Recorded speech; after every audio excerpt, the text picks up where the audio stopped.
readers, and I will show you the people who move the world. And to welcome us all and acknowledge the family of readers in the Division of Baguio City. Ladies and gentlemen, a round of applause to Dr. Ermi Miranda.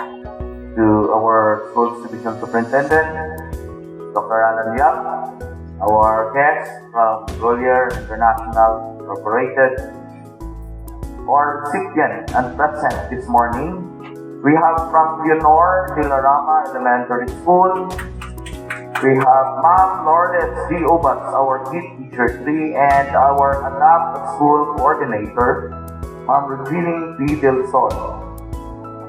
For General 1 Araneta Elementary School, we have Ma'am Maria Luisa E. Melos, our Head Teacher 3, and our ADAPT School Coordinator, Ma'am Michelle S. Lapria.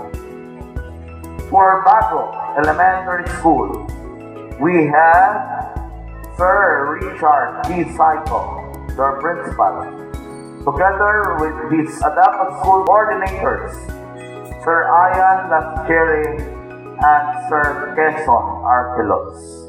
And to give his special thanks to everyone, especially to our partner, Grolier International Inc. Ladies and gentlemen, may I give the floor to our school's division superintendent, Dr. Alan Yap. Good morning, ladies and gentlemen. Maayong aga kanatong tanan, maayong buntag ng Cebuano because I am a Cebuano speaking superintendent.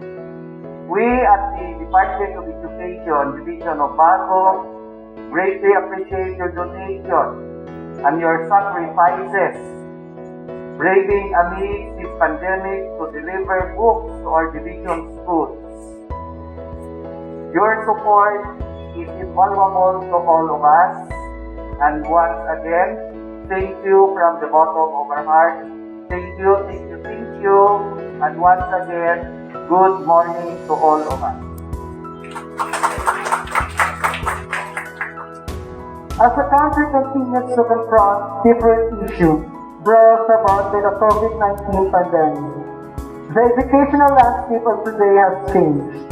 These are now a mix of modular distance learning, online distance learning, and television or radio-based instruction, which aim to ensure the health, safety, and well-being of the learners, teachers, and personnel in the time of COVID-19. In the company's desire to contribute and share for the cause of providing quality education to Filipino learners through the ADAPT School program of the Department of Education, the K-Floor Educational Development Enterprise through the Grolier International is donating a variety of book titles such as Ed Bago City Limited Office and the 3 elementary schools mentioned. For the division office, they will be donating worth 50,000 pesos of books. For the 3 elementary schools, they will be receiving 20,000 worth of books now per school. Thank you very much, Grolier International, for this endeavor.